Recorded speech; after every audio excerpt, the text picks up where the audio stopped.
I was 17 when I first found out that the college fund my grandparents had set up for me even existed. My mom let it slip one night at dinner, when she and my dad were bickering over finances again, something they did like it was a hobby. Well, thank goodness Craig has that college fund from your parents, or we'd really be in trouble, she muttered between bites of pasta. I froze, fork halfway to my mouth. I remember looking up at her and asking, "Wait, what college fund?" She blinked like she'd forgotten I was even there.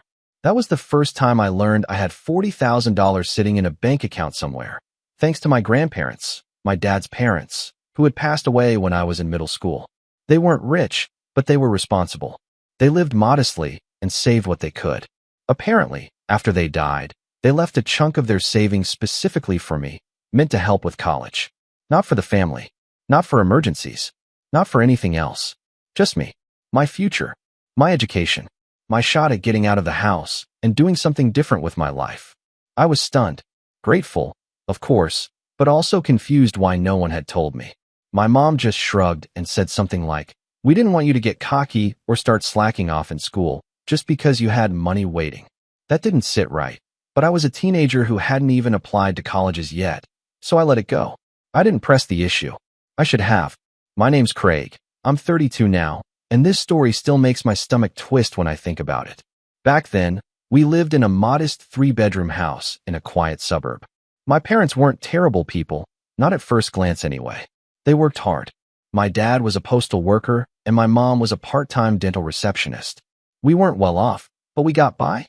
I did chores, kept my grades up, stayed out of trouble. I wasn't the golden child, though, not by a long shot. That title belonged to my older sister, Melissa. Melissa is 4 years older than me and has always been the center of the universe in my parents' eyes. She was bubbly and fun and had big dreams. I was quiet, bookish, and, apparently, too serious for my own good. Melissa didn't finish college, but it was never treated like a failure. She bounced around from job to job, boutique retail, yoga instructor training, photography school for 6 months. My parents called it exploring her path. Meanwhile, I worked 2 part-time jobs during my last year of high school just to save money for textbooks, because I didn't want to touch that college fund until I really needed it. I guess I had this naive idea that if I worked hard and planned well, things would work out. When Melissa got engaged at 25, the house turned into a wedding war room overnight. Color swatches, cake tastings, venue tours. It was like a second full-time job for my mom. My dad didn't say much, but I could see the stress creeping into his face. Melissa wanted a dream wedding, and she meant it. She found a historic estate outside the city with a marble staircase and a horse-drawn carriage package. The rental alone was more than most people's cars. I remember joking, "Unless you're marrying a prince, I don't know how anyone pays for that." No one laughed. My mom actually shushed me. I was 19 at the time, home from my first year of college. I'd chosen a local state university and commuted from home to save money. Every time I saw Melissa's wedding plans sprawled across the kitchen table, I felt a weird mix of awe and dread. There was no way my parents could afford any of it. They were already stretched thin. I figured maybe Melissa's fiancé's family was loaded. I never asked, and no one volunteered the information. Then, one day, about a month before the wedding, I overheard something that made my chest go cold. I'd come downstairs late at night for a glass of water, and my parents were talking in hushed voices at the kitchen table. My mom said, "Well, once we use the rest of Craig's college fund, we'll be okay. I'll just have to put off the dental work another year." My dad muttered something about credit cards and refinancing. I stood there in the dark, frozen. I didn't make a sound. I just turned and went back upstairs, heart pounding. I didn't sleep that night. I didn't sleep the next night either. My head was spinning. I wanted to believe I'd misheard. I wanted to believe they'd never do that to me. But deep down, I already knew the truth. They'd drained my fund. The money my grandparents had set aside for my future, gone, swallowed up by flowers and catering and silk chair covers for a wedding that wasn't even mine. And the worst part? They hadn't even told me. They weren't going to. I confronted them 2 days later. I waited until breakfast when Melissa wasn't around. I was shaking as I asked, "Did you spend my college fund on the wedding?"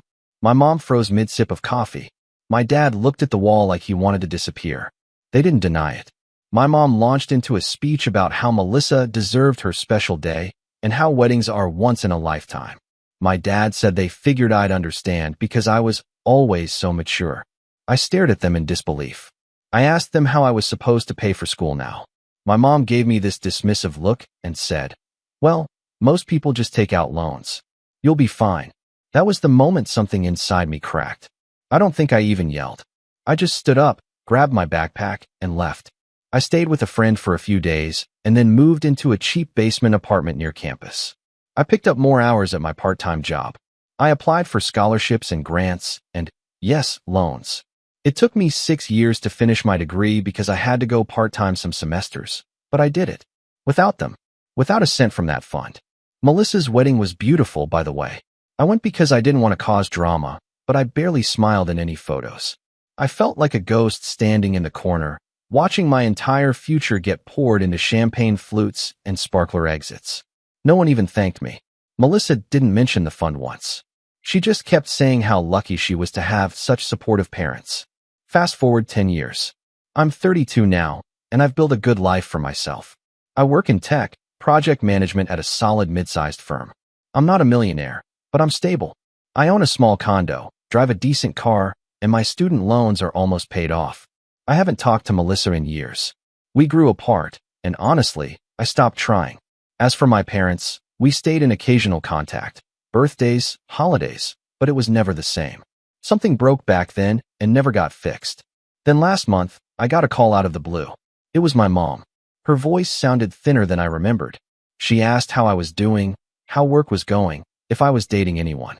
I waited for the ask. It came 5 minutes later. "Craig, your father and I are in a bit of a situation. We're in some debt. Credit cards, mostly. It's gotten out of hand. We were wondering if you might be able to help us. Just a little. Just until we get back on our feet." I asked her how much. She said, "About 32,000. I laughed. I couldn't help it. It wasn't even a cruel laugh. It was just disbelief. I asked her why I should help them after what they did to me. She started crying. Told me I was their son. Told me I was doing so well, and Melissa's had some hard years and can't contribute much. She said they were desperate. I told her to ask Melissa. Then I hung up. They haven't stopped calling since. I didn't block their number. Not right away. I told myself I was just leaving the door open in case they came to their senses and apologized, or at the very least, admitted what they did was wrong. But I should have known better. My parents have always had this selective memory. They can remember what brand of cake Melissa liked for her 10th birthday, but somehow forgot spending my entire college fund on her wedding. So the calls kept coming. At first, it was just my mom.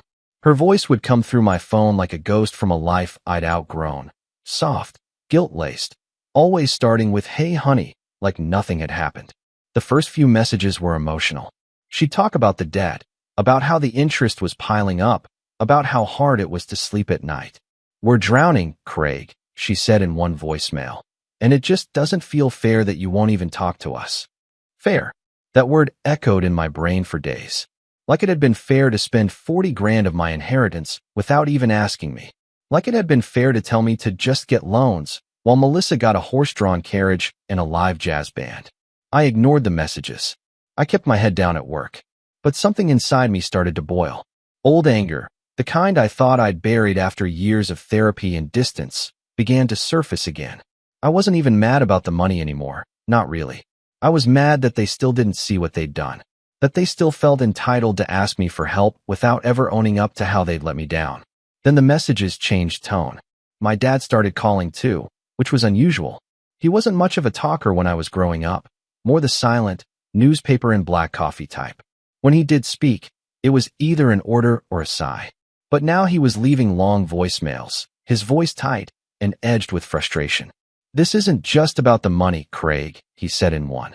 "This is about family. About loyalty. I don't know who put these ideas in your head, but you're not better than us." Not better than them. That one got under my skin. I never thought I was better than them. I just worked my butt off to build something they told me I'd have to fight for alone. And now that I had it, they wanted a cut. The kicker came 2 weeks later. It was a Sunday afternoon, and I was sitting in my condo eating reheated Chinese food when I got a text from an unknown number. Just one sentence. You could have said no without being a selfish prick. No name. No context. But I knew the voice behind it. Melissa. I hadn't spoken to her in over 5 years. She didn't show up to my graduation, didn't reach out when I moved into my condo or when I got promoted last year. But now, suddenly, here she was, jumping into the fray like I owed her something too. I stared at the message for a full minute before typing back.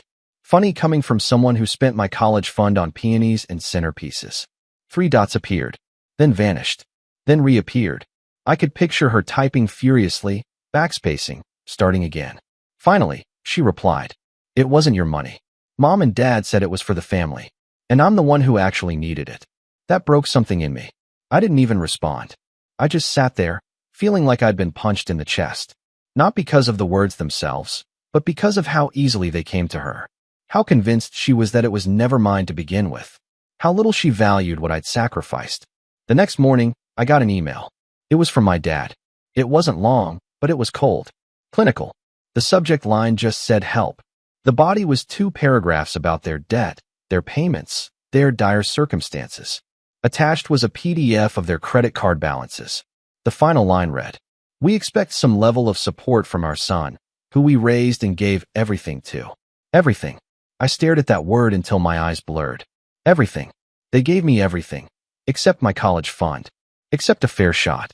Except the basic respect of treating me like my future mattered as much as Melissa's fantasy wedding. That week, I didn't answer any calls. I didn't open their texts. I didn't even tell my friends what was going on. I just went to work, came home, and stewed in silence. But underneath that silence, something was shifting. I started digging. I looked up old emails from my college financial aid office. I found the loan statements. I pulled receipts from my years of struggle, literal and figurative. The extra shifts at the bookstore. The ramen dinners. The internships that paid in experience. I created a folder on my desktop and named it Debt That Isn't Mine. Then I went further. I requested my grandparents' will from the county archive. I didn't even know if I could get a copy, but turns out I could. Took about 2 weeks. When it came, I scanned it line by line, my pulse pounding like a drum. And there it was, in black and white. $40,000 to be held in trust for our grandson, Craig, last name, to be used solely for the purpose of his college education. Solely. Not for the family. Not to be borrowed. Not to be spent on Melissa's white silk napkins and shrimp tower. For my education. I sat back in my chair and stared at that sentence. I didn't know whether to laugh or cry. I felt vindicated and furious all at once. They'd lied to me. Not just about the money, but about its origin, its intent, its very meaning. And now they were begging me for help while still pretending they'd done nothing wrong. The next time they called, I picked up. It was a Wednesday night. My mom's voice came through the line, brittle and breathless. "Craig? Oh, thank God. I've been trying to." I cut her off. Calmly, firmly. "I got a copy of the will." Silence. She didn't ask what will. She knew. "I know it was meant for me," I said. "I know what you did." She didn't deny it. Instead, she sighed. This long, dramatic exhale like she was the victim. "Craig, we were just trying to hold the family together. Melissa was going through so much, and we thought we could pay it back later. But you didn't," I said. "And now you want me to." "It's been 10 years, she snapped. "You're successful now. Why are you still holding on to this?" I could have said 1,000 things. I could have listed every night I sat awake wondering how I'd afford next semester. Every job I took just to scrape by. Every loan statement I still check monthly. But I didn't. Instead, I said, "Because you never once said you were sorry." That quieted her. I could hear my dad's voice in the background. Muffled, sharp. Then he got on the line. "Craig, this isn't productive. You're acting like a child." I nearly laughed. I was a child. When you took the money. Now I'm an adult. One who doesn't owe you a cent. They both started talking at once. Guilt. Shame. The family name. Pride. I listened for a moment, then calmly said, "You should have thought about that before you stole from me," and hung up. I didn't feel good. I didn't feel powerful. I just felt empty. But it didn't stop there. Because about a week later, I found out that my parents had told other relatives that I was abandoning them, that I'd gone cold and forgotten where I came from.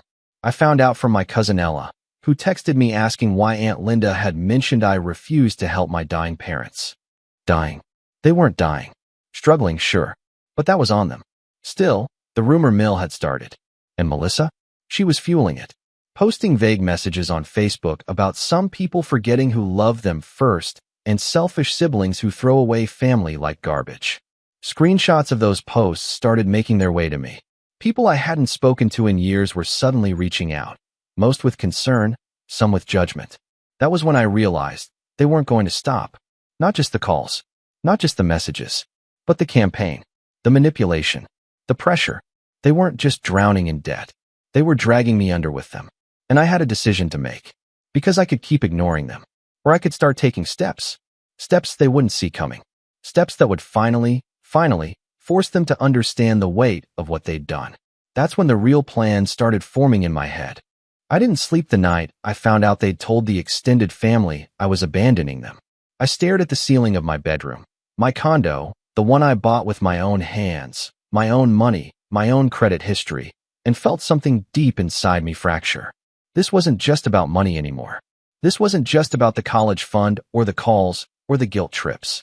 It was about identity, about betrayal, about the kind of quiet, psychological war that leaves invisible scars long before you even realize you've been bleeding. That week, I stopped responding to everyone. My phone stayed on silent. Social media, what little I still used, was dormant. I canceled lunch plans. I skipped the gym. I couldn't concentrate at work.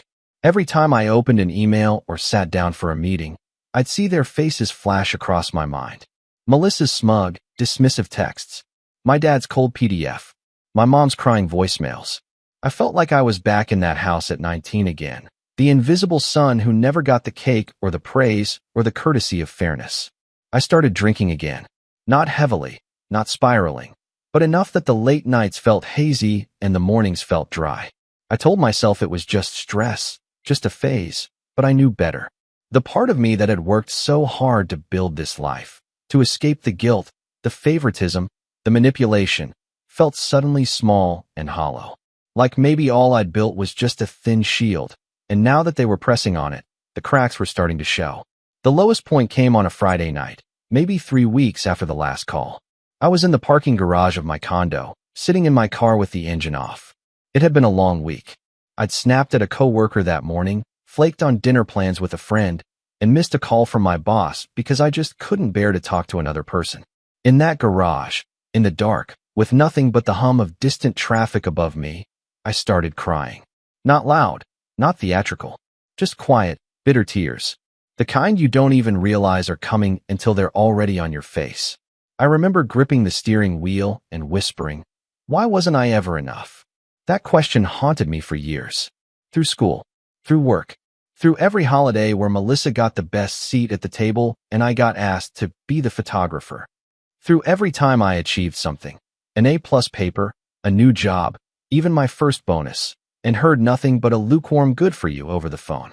It was always Melissa who sparkled, who struggled, who deserved saving. And me? I was just fine, always expected to be okay.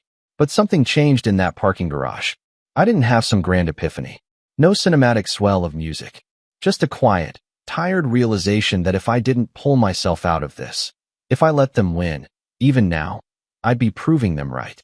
I'd be the bitter, selfish, broken version of me they wanted to paint to the rest of the family. And I was so tired of letting their narrative define my worth. So I started rebuilding. Quietly. Intentionally. The first thing I did was open a blank document on my laptop and title it Truth File. I started writing. Not a story. Not a plan. Just the truth. Every moment I remembered. Every slight. Every cold word. Every time I was dismissed, overlooked, lied to, used. It wasn't about revenge. It was about remembering. Because trauma, I realized, has a funny way of making you question your memory. I wanted something I could hold up to myself and say, yes, this happened. You are not crazy. Next, I reconnected with the people who actually cared. My best friend, Mateo, had been trying to reach me for weeks. I finally called him back and told him everything. He listened, didn't judge, didn't interrupt. When I was done, he just said, "That's messed up, man. But you're not alone." It meant more than I expected. He invited me over for dinner with his wife and kids that weekend. We ate lasagna, watched old movies, laughed. I sat on the couch with his toddler asleep on my chest and felt something loosen in me. A knot I didn't even know was there. I didn't have to prove anything in that room. I didn't have to justify why I didn't want to bail out my parents. I was just Craig. A guy who'd been hurt, but who was still standing. At work, I started saying yes again, to coffee breaks, to brainstorming sessions, to leadership opportunities. My manager, Angela, called me into her office one afternoon and said, "You've been off lately. You okay?" I told her I was going through something personal, but that I was committed to bouncing back. She nodded, smiled, and said, "Well, you're still one of the most dependable people on this team. Let me know how I can support you." And just like that, I felt seen again. I picked up journaling. I rejoined the gym. I cut back on drinking. Small steps, but each one mattered. I wasn't trying to be perfect. I was just trying to find myself again, piece by piece. The self that existed before the guilt calls and the inheritance theft and the twisted family dynamic. One night, I opened that truth file again and read through it from top to bottom. Then I wrote one more line. This doesn't define me anymore. I don't know why, but writing that broke something open. Not in a bad way, in a freeing way. Like I'd finally acknowledged that yes, my past was painful, but it wasn't the whole story. I was more than the kid whose parents robbed him to buy peonies and a vintage Rolls-Royce rental. I was more than the younger brother left behind while the golden child shined. I was someone who had survived it. And now I was becoming someone stronger. The calls from my parents started to slow. I think, maybe, they realized I wasn't going to bend. Or maybe they were just too busy trying to juggle their creditors. Either way, the silence was a gift. But Melissa? She didn't go quietly. A month after my breakdown, she posted a picture of her and our parents on Facebook. It was an old photo, probably from her wedding. The caption read, "No matter what, we always stick together." Some people forget where they come from, but not us. It got over 100 likes. A few mutual family friends commented with things like, "Stay strong," and "Family first always." One even wrote, "Some people are too full of themselves to remember who fed them." That one stung. I knew it was about me. They were building a narrative, painting me as the villain, the ungrateful son, the arrogant success story who turned his back on the people who raised him. And it worked, because I got a text from my Aunt Teresa the next day asking if I was okay and saying she was disappointed to hear I'd abandoned my family. I wanted to scream, but instead, I just replied, "There's more to the story than you've been told." And that was true, because the real story wasn't just about the money. It was about the years of emotional labor, the unequal love, the unspoken expectations that I would always be the fallback plan while Melissa got the safety nets and second chances. But I wasn't a backup plan. Not anymore. That realization, that deep, unshakable belief that I no longer owed them anything, was the first real step toward healing, toward taking my power back. And once I had that, I started thinking about the future, about what comes next. Because the past, it may have shaped me, but it didn't own me. And soon, I'd make sure they understood that, in a way they'd never forget. But I wasn't going to yell. I wasn't going to fight. I was going to be calm, methodical, controlled. Because the best revenge? It's not loud. It's earned. The morning I decided to act wasn't dramatic. It wasn't stormy or symbolic or soaked in adrenaline. It was calm, almost too calm. I woke up before my alarm, 6:13 a.m., to be exact, and lay in bed, staring at the ceiling, blanketed in stillness. But inside, something had shifted. Not rage, not bitterness, just clarity. That kind of cold, focused clarity that comes when you've sat with something long enough to strip away the noise and just see the truth for what it is. I had nothing left to give them, not emotionally, not financially. But I had something else now, leverage. I had time, resources, and most importantly, the truth. And I was going to use it.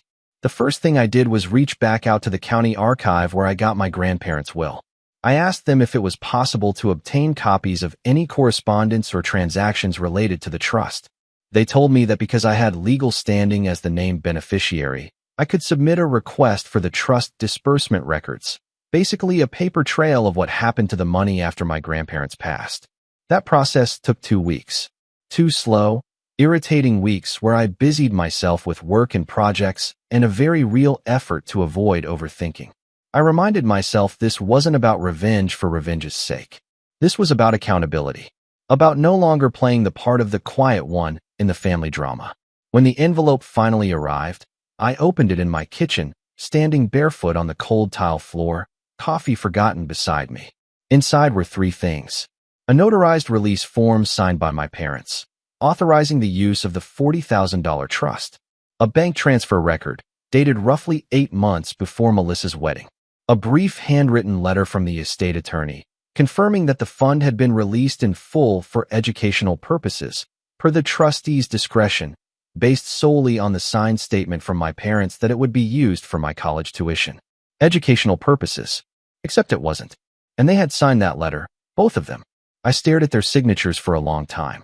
Not because I doubted it, but because it felt like looking at a crime scene. The neat, flowing loops of my mother's cursive. The rigid, slanted scrawl of my father's blocky letters. They hadn't just spent the money. They'd lied. On paper. To a lawyer. About a fund my grandparents created specifically for me. It was more than betrayal now. It was fraud.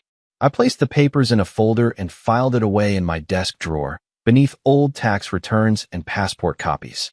I wasn't ready to use them yet, but I knew I would. The next step came naturally. I reached out to my cousin Ella, the only person in the family who had dared ask me directly what was going on after the rumors started flying. We met for coffee at a quiet little spot downtown.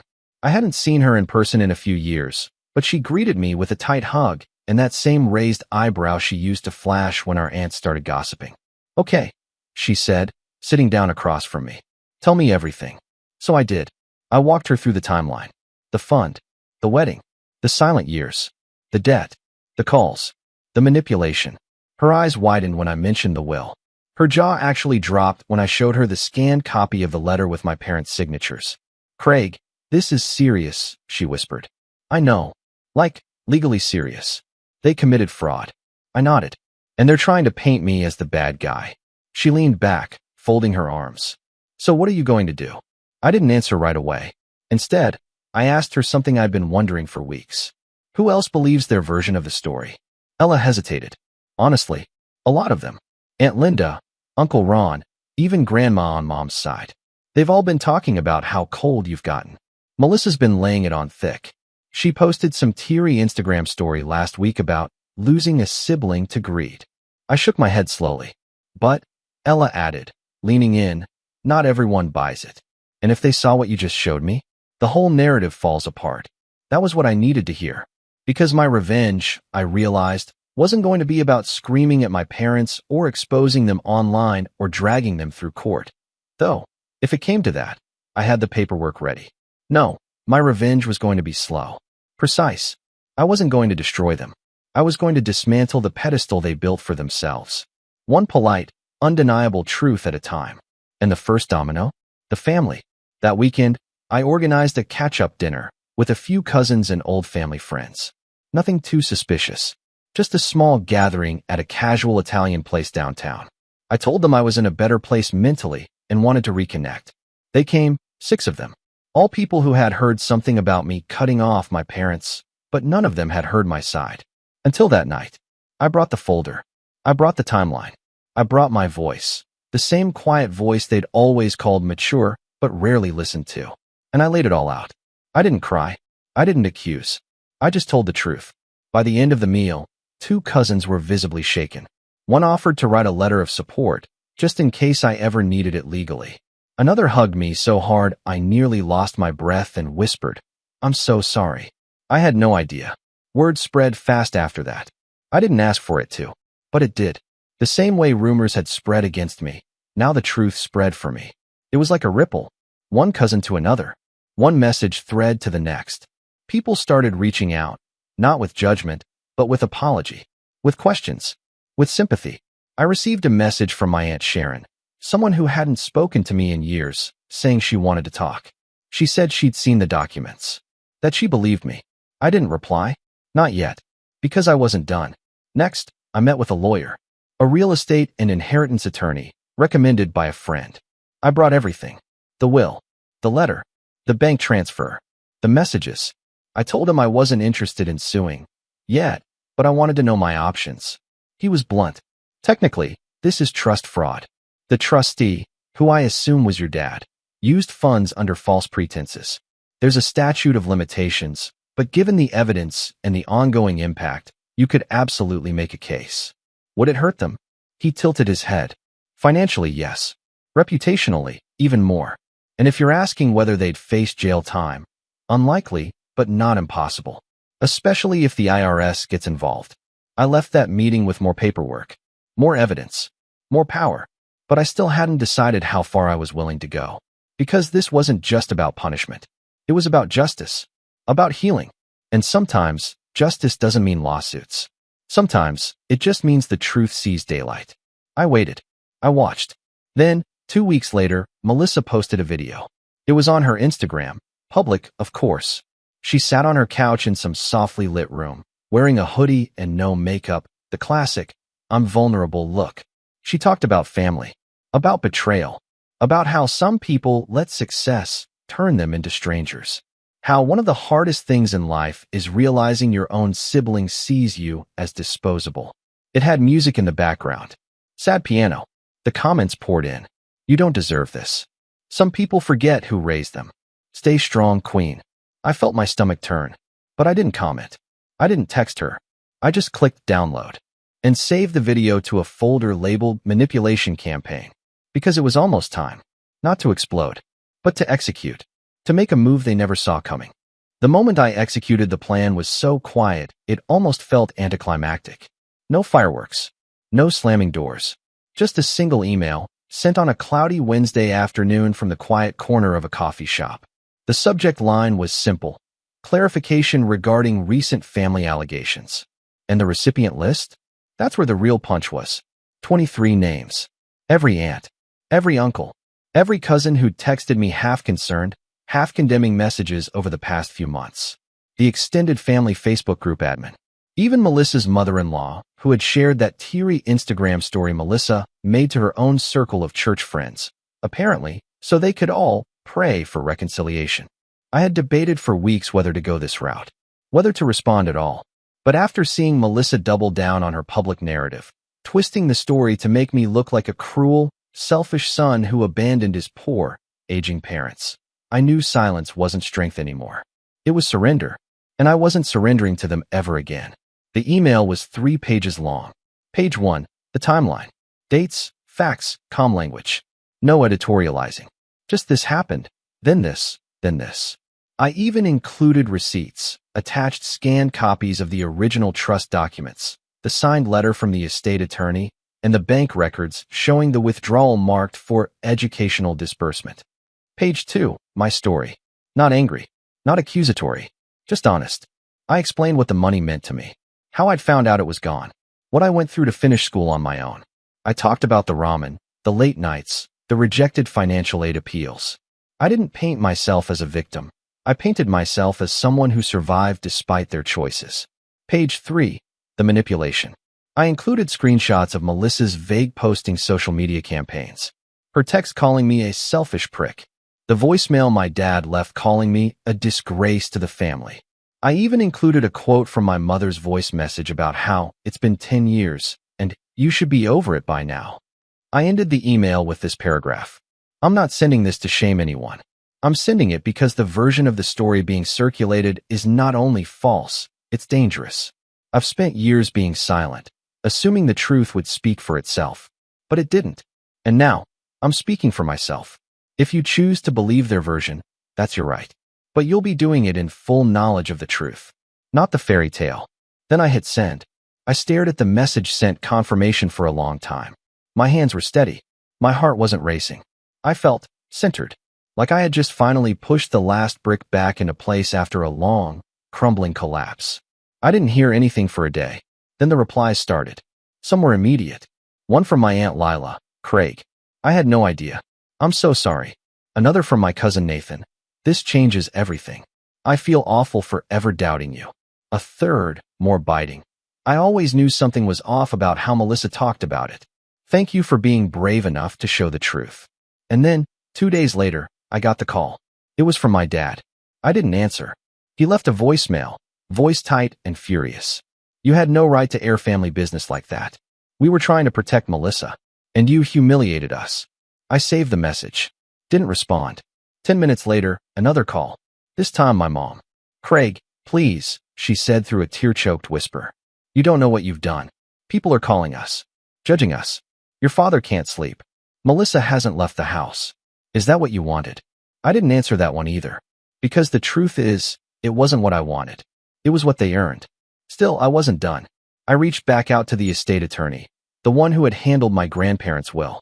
I explained the situation, asked what options were on the table, given the forged intent and false use of the funds. I made it clear I wasn't interested in criminal charges, but I wanted a legal acknowledgement on record that the trust had been violated. He took it seriously. Turns out, even if the money was long gone, the paper trail was fresh enough. And because the trust was designated solely for educational use under a formal agreement, the misuse, especially when proven through false statements, qualified as breach of fiduciary duty. That's when I made my move. I had the lawyer draft a formal letter, one that included the documentation, the will, and the bank statements. It was addressed directly to my parents, certified and signed, and it said, in careful, lawyerly language, that I now had full legal evidence of misappropriation of trust assets and that I reserved the right to pursue civil penalties or restitution in court. I didn't threaten to sue them. I didn't need to. The implication was enough. They went silent for 2 weeks. I found out later, through Ella, that they'd canceled a vacation they'd been planning and had started quietly talking to a financial advisor about selling their SUV. Melissa, apparently, unplugged from social media and had a full-on breakdown when she realized how many people had turned on her. But what really stunned me was the letter I received in the mail from my dad. Handwritten. 3 pages. It wasn't an apology, not really, but it danced around the edges of one. He talked about doing what they thought was right at the time, about how hard it had been to say no to Melissa's dreams, about how he and my mom never thought it would come back like this. He said they were ashamed of how they handled things, that they didn't realize how deep the damage went. The final paragraph? We never saw you hurting. We saw you as the strong one. Maybe that was our mistake. Maybe that's why we leaned on you. But I see now that strength doesn't mean someone isn't breaking underneath. I don't expect forgiveness, just understanding. I didn't cry. I didn't even get angry. I just folded the letter neatly and placed it in the folder with everything else. Then I closed the folder for the last time. Melissa hasn't reached out since. Not a text. Not a comment. Nothing. I hear she's keeping her head down. Maybe even going to therapy. That part doesn't matter to me anymore. What matters is this. The story is mine again, not theirs. I'm no longer the quiet one. I'm no longer the backup plan. I'm no longer the emergency fund in human form. I'm just Craig, 32, debt-free, free in more ways than I've ever been. And for the first time in my life, when I think about my future, there's no bitterness in it. No weight dragging me backward. Just possibility. Just peace. And that's the real inheritance I gave myself.